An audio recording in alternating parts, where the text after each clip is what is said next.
Assalamualaikum warahmatullahi wabarakatuh. Halo teman-teman, kenalin, nama aku Nurul Faiza. Aku mahasiswi program studi Psikologi Islam di IAIN Kediri. Nah, di video kali ini, aku bakalan ngebahas gimana sih caranya ngerjain analisis data independent sample.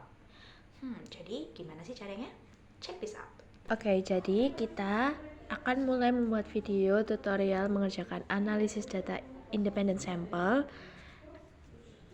Jadi yang pertama, ini ada identifikasi variabelnya.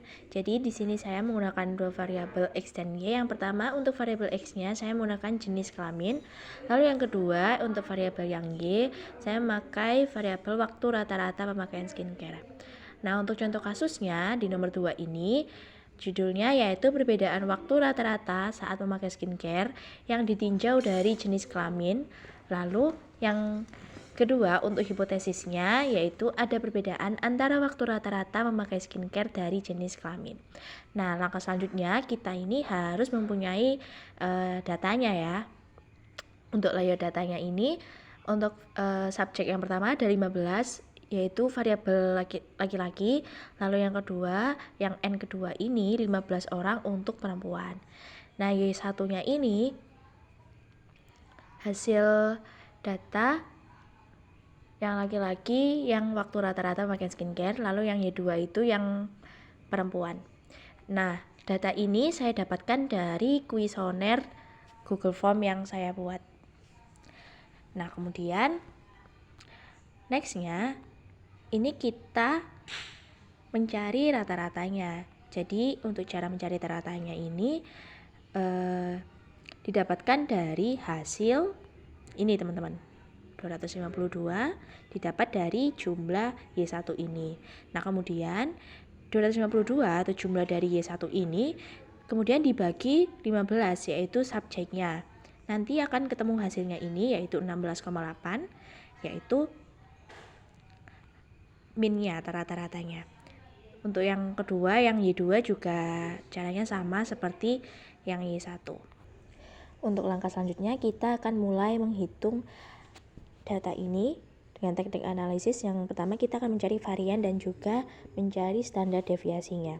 Untuk yang kelompok pertama ini saya akan menjelaskan secara singkat saja seperti yang sudah ada di pengerjaan ini.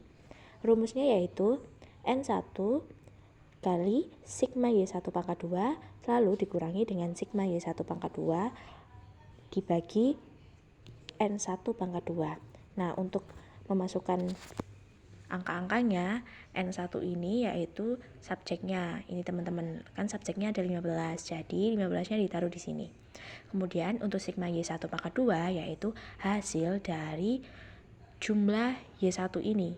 252 ini kita masukkan ke dalam buka kurung tutup kurung ini lalu kita pangkatkan 2, kemudian dikurangi 252 yaitu jumlah Y1 tadi lagi. Lalu jangan lupa dipangkatkan 2 juga ya. Kemudian dibagi subjek yang sudah dipangkatkan 2 juga karena rumusnya kan N1 pangkat 2.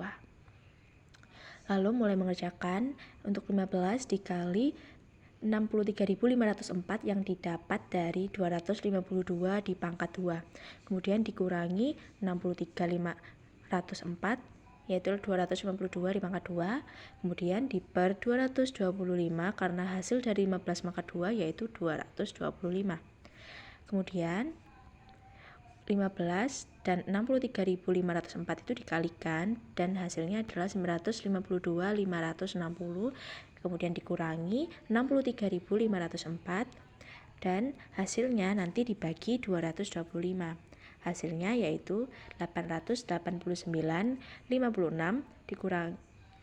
dibagi 225 dan ketemu hasilnya yaitu 3.951,36. Untuk yang kelompok kedua, varian yang kedua ini untuk caranya sama ya seperti yang pertama tadi, namun angkanya berbeda karena ini menggunakan Y2 pangkat 2. Jadi yang diinput dimasukkan yaitu jumlah dari Y2 ini. Keseluruhan totalnya Y2 yaitu 215. Nah, ini teman-teman rumusnya sama ya seperti yang tadi. Jadi tinggal dimasukkan saja datanya dan bertemu hasilnya yaitu 2876,2. Nah, kalau sudah ketemu hasil dari variannya ini, seperti yang 3951,36 dan juga 2876,2 ini, baru kita bisa mencari standar deviasinya dengan rumus S1 pangkat 2 kita akar. Jadi, 3951,36 ini kita akar lalu ketemu hasilnya 62,85. Jadi standar deviasinya adalah ini dia. Nah, untuk yang kelompok kedua juga seperti itu. Hasilnya 2876,2 kita akarkan dan ketemu hasilnya 53,62. Nah, untuk selanjutnya kita akan mencari standar deviasi gabungannya dengan rumus ini N1 dikurangi 1, kemudian dikalikan S1 pangkat 2 ditambah N2 dikurangi 1 dan dikalikan S2 pangkat 2. Kemudian dibagi N1 ditambah N2 lalu dikurangi 2, kemudian diakarkan. Nah, untuk mensubstitusi datanya N1 yaitu subjeknya kan 15, lalu dikurangi 1 dan S1 pangkat 2 tadi kan hasilnya 3951,36. Nah, itu kita masukkan ke sini dan kemudian ditambah 15 dikurangi 1 karena N2 dikurangi 1. Kemudian dikalikan 2876,2 yaitu yang ini tadi, teman-teman. Nah, kemudian dibagi N1 ditambah N2 dikurangi 2 yaitu 15 ditambah 15 dikurangi 2. Nah, untuk hasilnya 15 dikurangi 1 yaitu 14 dikalikan 3951,36 ditambah 14 karena 15 dikurangi 1 dan dikalikan 2876,2 kemudian dibagi 28. Nah, untuk hasilnya 14 dikali 3951,36 adalah 55.319,04. Kemudian ditambah 40.266,8 dan jangan lupa dibagi 28. Nah, untuk hasilnya yaitu penambahan 55.000 di yang 55.319,04 ditambah 40.266,8 adalah 95.585,84. Kemudian dibagi dengan 28. Nah, hasilnya yaitu 3.413,78. Nah, tapi ini belum selesai karena kita harus mengakarnya dulu. Nah, hasil akarnya adalah 58,42.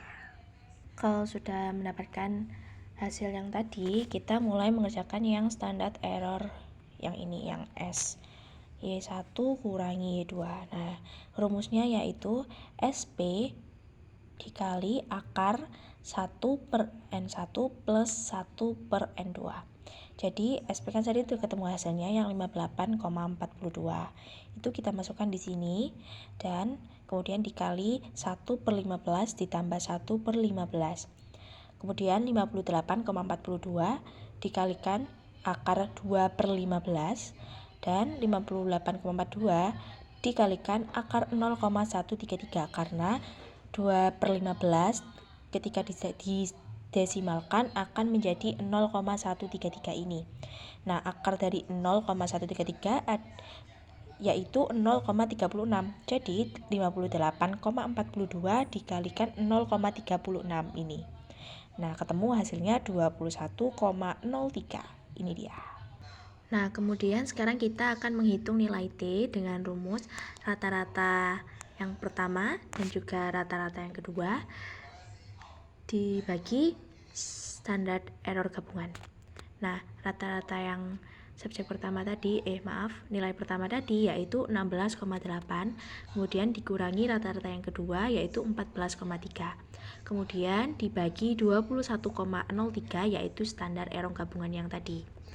Nah, hasilnya ketemu 2,5 lalu dibagi 21,03 dan jumlahnya adalah 0,11 ini. Kemudian masuk ke nomor 5 yaitu interpretasi. Nah, untuk interpretasi ini, rata-rata nilai yang pertama yaitu 16,8. Nah, rata-rata yang nilai kedua yaitu 14,3. Jadi, bisa disimpulkan bahwa rata-rata nilai yang pertama ini lebih besar daripada rata-rata nilai kedua. Yang dapat disimpulkan hubungan mereka ini positif. Nah, masuk ke nomor 6, yaitu untuk aturannya. Nah, kita kan udah menemukan nilai hitungnya yang T tadi, yaitu 0,11. Nah, sekarang kita akan membandingkan nilai T hitung tadi dengan T tabel. Nah, untuk yang pertama, untuk T tabel signifikasi 1% itu yaitu 2,763. Lalu untuk T tabel yang signifikasi 5% itu 2,048. Nah, sekarang kita membandingkan antara T signifikasi 1% dan 5% ini lebih kecil atau lebih besar dari nilai T yang kita dapat tadi. Nah, untuk hasilnya, untuk nilai T dengan signifikasi yang 1% itu lebih kecil dari 2,763. Karena 0,11 itu lebih kecil dari 2,763. Nah, untuk yang kedua juga, nilai T yang 0,11 juga lebih kecil dari 2,048 atau lebih kecil dari yang nilai 5% signifikasi tadi. Jadi hasilnya itu menolak hipotesis alternatif dengan taraf signifikasi 5%. Nah, yang terakhir yaitu mencari efek size-nya. Nah, rumusnya yaitu ini dia, D sama dengan rata-rata yang pertama dikurangi rata-rata kedua, kemudian dibagi standar deviasi. Nah, ini kita masukkan datanya. Hasil dari rata-rata pertama yang dikurangi rata-rata kedua itu adalah 2,5. Kita masukkan di sini. Kemudian dibagi 58,42 yaitu standar deviasinya.